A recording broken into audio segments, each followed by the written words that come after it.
Election commission جو ہے India کا وہ بہت انڈیپینڈنٹ اور آزاد ہے، اور پاکستان اور جو بھارت کا الیکشن کمیشن ہے اس میں کیا فرق ہے، اور پاکستان کا الیکشن کمیشن بھارت کے الیکشن کمیشن سے کیا سیکھ سکتا ہے، اس پر آج ہم بات کریں گے۔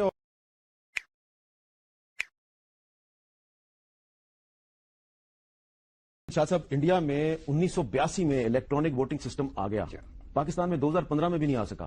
جی، الیکٹرانک ووٹنگ مشین تو میرے خیال میں ایک اچھی چیز ہے، اور میں تائید کرتا ہوں کہ انڈیا نے ایک تجربہ کیا ہے، کامیاب تجربہ کیا ہے، اس سے فائدہ اٹھانا چاہیے۔ لیکن میر صاحب، یہ جو اعتماد ہے نا، یہ مشین سے نہیں آئے گا، مشین اعتماد سے آئے گی۔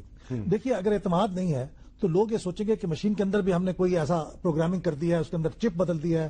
انڈیا میں بھی یہ ہوئے اور گریجولی انٹروڈیوس کی گئی۔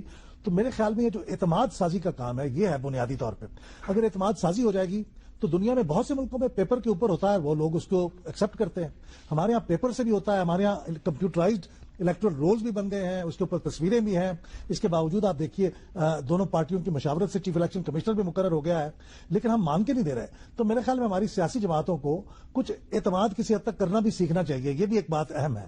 لیکن مشین کے آنے سے اعتماد میں کچھ شاید مارجنلی اضافہ ہو جائے، لیکن ایسا نہیں ہو سکتا کہ آپ ٹوٹلی ایک چیز کو مان ہی نہیں رہے اور مشین آئے گی تو اچانک اس پہ ایمان لے آئیں گے، ایسا نہیں ہوگا۔ اچھا، میں آپ کا اشارہ سمجھ رہا ہوں کہ آپ کیا کہہ رہے ہیں۔ قریشی صاحب، ابھی ہم وقفے سے پہلے بات کر رہے تھے الیکٹرانک ووٹنگ سسٹم کی، اور آپ نے اس کو ڈیفینڈ کیا ہے، لیکن اگر یہ اتنا ہی اچھا سسٹم ہے تو یہ امریکہ میں کیوں نہیں ہے؟ دیکھیے، یہ سوال اکثر ہم سے کہا جاتا ہے کہ امریکہ میں کیوں نہیں ہے، یورپ میں کیوں نہیں ہے۔ ہم کو یہ چیز اس لیے عجیب لگتی ہے کہ ہر چیز ہم نے امریکہ سے نہیں سیکھنی چاہیے۔ کچھ چیزیں ایسی ہیں کہ شاید ہم ان سے بہتر کرتے ہوں۔ اب امریکہ نے عورتوں کو برابر کا حقوق دینے کے لیے 144 سال لگائے، تو کیا ہم کہیں گے جی انہوں نے 144 میں دیا تو ہم بھی 144 سال بعد دیں گے؟ ہم نے پہلے دن 1950 میں دے دیے تھے، جبکہ اس وقت ہمارے یہاں 84% آبادی ان پڑھ تھی۔ ویسٹرن ورلڈ نے کہا کہ صاحب یہ ان کا دماغ خراب ہو گیا کہ یہ ڈیموکریسی چلائیں گے اتنی ان پڑھتا میں، اتنی غریبی میں۔ آپ نے اپنی اس کتاب میں جو عورتوں کی ریپرزنٹیشن ہے پارلیمنٹ میں، جی، اس کی ریشو بھی لکھی ہے، بتائی ہے آپ نے۔ پاکستان میں زیادہ ہے، انڈیا میں کم ہے، اس کی وجہ کہ آپ کے یہاں ریزرویشن ہے، 30% ریزرویشن ہے۔ ہمارے یہاں پارلیمنٹ اور پروونشل اسمبلی لیول پہ ریزرویشن نہیں ہے۔ پنچایتی راج میں ہے، وہاں پہ 30% ریزرویشن ہے، وہاں پہ 50% عورتیں گھس گئی۔ اچھا، اب ایک بات بتائیے، عمران خان صاحب کو جو ہمارا الیکشن کمیشن ہے اس پہ بہت اعتراضات ہیں، آپ کی ان سے ملاقات بھی ہوئی ہے، آپ کے خیال میں کیا عمران خان کے اعتراضات واقعی جنون ہیں؟ دیکھیے، میں تو پاکستان کے افیئرز پہ کمنٹ کرنا میرے لیے مناسب نہیں ہے، لیکن مجھے دکھ ضرور اس لیے ہوتا ہے کہ انسٹیٹیوشن کو بنانا مشکل ہوتا ہے اور اس کو کمزور کرنا ٹھیک نہیں ہے۔ اور جو ایک ہماری پرابلم یہ آپ کے بھی ہے کہ ہمارے اکثر لوگ، ہمارے جو لیڈرز ہیں، نیتاؤں کو کوستے رہتے ہیں، بے ایمان کہتے ہیں۔ میں سمجھتا ہوں یہ ڈیموکریسی کے لیے بڑا خطرناک ہوتا ہے کہ میرا بار بار میں دہراتا ہوں یہ بات کہ you can't love democracy and hate politicians, کہ آپ پولیٹیشین سے تو نفرت کریں، ڈیموکریسی سے پیار دکھائیں، بغیر پولیٹیشین کے تو ڈیموکریسی ہوتی نہیں۔ اور انڈیا آپ دیکھیں گے ایک میجر پاور، سپر پاور کے لگ بھگ ہونے کو ہو رہا ہے۔ یہ کیسے پاسبل ہوا؟ لیڈرشپ تھی، پولیٹیکل لیڈرز نہیں کیا، اسٹیٹسمین تھے، جب بھی تھے اب بھی ہیں۔ ان میں جو اگر کوئی جن کی انٹیگریٹی پہ وہ ہے، ان کو آئسولیٹ کرنا اور ان کو الیکشن میں ہرانا، یہ کوشش ہونی چاہیے، نہ کہ پوری پولیٹیکل کلاس کو اور سسٹم کو برا کرنا۔ سسٹم پہ اگر لوگوں کا ٹرسٹ ختم ہو جائے تو وہ دیش کے لیے بڑا نقصان دہ ہوتا ہے۔ ہمارے کیس میں بھی پولیٹیکل پارٹیز کی ہم کو اتنی سپورٹ ہے کہ ہم جو ہم ریفارم کرتے ہیں پہلے ہم پولیٹیکل پارٹی سے کنسلٹ کر کے کرتے ہیں، ہم ان پہ تھوپتے نہیں ہیں کہ بھئی دیکھو ہم یہ کرنے چاہ رہے ہیں، بتاؤ اس میں کیا آپ کو کوئی شبہ ہے؟ عمران خان بھی تو یہ کہہ رہے ہیں نا ریفارمز کریں۔ نہیں تو ضرور کریں، بڑی اچھی بات ہے، لیکن الیکشن کمیشن کو پتہ نہیں کریٹیسائز اگر کرتے ہیں وہ اس پہ انہیں غور کرنا چاہیے۔ نہیں، میرے خیال میں ریزرویشن کا جو طریقہ ہے اس کے تو خلاف ہوں، لیکن عورتوں کے لیے سیٹیں ہونی چاہیے، اور اس کے لیے بہت اچھا ماڈل ہے ہندوستان کا۔ اس میں انہوں نے شیڈیولڈ کاسٹ اور شیڈیولڈ ٹرائبز کے لیے سیٹیں رکھی ہیں، یعنی کانسٹیچوئنسیز مختص کر دی ہیں کہ یہاں سے صرف وہ لڑ سکتے ہیں، ہوتا وہ بھی الیکشن ہے۔ تو میرے خیال میں ہمارے ہاں بھی خواتین کے لیے کچھ کانسٹیچوئنسیز بدل کے ہر دفعہ مختص کر دی جائے کہ یہاں سے صرف خواتین الیکشن لڑ سکتی ہیں، جائیں اس پروسیس سے، ان کی کریڈیبلٹی بھی ہوگی، لسٹ سسٹم سے نہ جائیں، اس بات میں اتفاق کرتا ہوں۔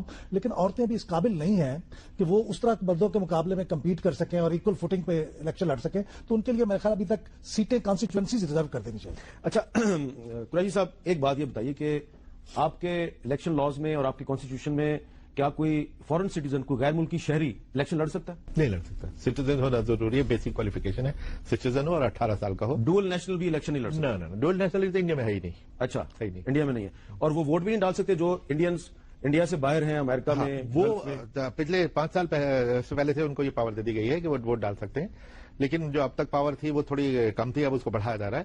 اس میں اس طرح تھی پاور کہ آپ وہیں رجسٹر کر سکتے ہیں جو آپ کا پرماننٹ ایڈریس ہے پاسپورٹ میں، اور آپ کو فزیکلی وہاں آ کے ووٹ دینا پڑے گا، یہ نہیں کہ دور سے آپ نے بھیج دیا. On line voting on line voting تو نہ صرف ہم NRIs کے لیے بلکہ انڈیا میں نہیں ہے، نہ ہم اس کی طرف دیکھ رہے ہیں بہت سارے ریزن کی وجہ سے. کیونکہ جیسے EVM پہ تذکرہ تھا، ہماری EVM کا سکسیس یہ ہے کہ ڈیلیبریٹلی میں تو کہتا ہوں 17 سینچری کی بیسک کیلکولیٹر کی ٹیکنالوجی رکھی ہے جان بوجھ کے، کیونکہ انٹرنیٹ تو ہیک ہو سکتا ہے، پینٹاگن ہیک ہو جاتی ہے، اس لیے انٹرنیٹ ووٹنگ پہ ہم ڈیپینڈ نہیں کرتے. دوسرے دو اور وجہ سے ہم انٹرنیٹ کو نہیں دیکھتے کہ ہمیں ووٹر کی سیکریسی کا بھی ضرورت ہے اور اس کی انٹیگریٹی.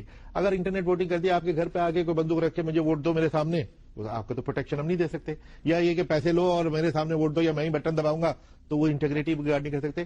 انٹرنیٹ تو الاؤ نہیں کرتے. اب ہم نے ہمارے سپریم کورٹ میں گیا تھا، انہوں نے ہم سے بھی پوچھا، ہمارے الیکشن کمیشن ایک کمیٹی بنا کے 2 ریکمنڈیشن دیے ہیں. بہت سارے دنیا بھر کے سسٹم انہوں نے اسٹڈی کیے، 2 ریکمنڈیشن دیے. دونوں آپشن ساتھ ساتھ آفر کیے جا رہے ہیں. پراکسی ووٹنگ، یعنی آپ اپنے مرضی سے کسی ہندوستانی کو انڈیا میں آتھرائز کر دیجئے جو آپ کے بیہاف پہ ووٹ کرے گا، اس کو ہم پراکسی کارڈ دے دیں گے. یا ای پوسٹل بیلٹ. پوسٹل بیلٹ میں پرابلم تھی کہ 13 دن کے اندر پوسٹل بیلٹ میں جا کے واپس آنا مشکل ہو جاتا ہے. ای میل سے آپ کو بیلٹ پہنچ جائے گا، آپ اس کو پرنٹ آؤٹ کیجئے اور پوسٹل بائی پوسٹ اس کو بھیج دیجئے. یہ 2 چیزیں شروع کی جا رہی ہیں، اب دیکھتے ہیں ان کا کیا رزلٹ نکلتا ہے. تو اس اگر تجربے کو سامنے رکھیں تو جو پاکستان سے باہر ہیں ان کو کم از کم ووٹ کا حق تو ملنا چاہیے.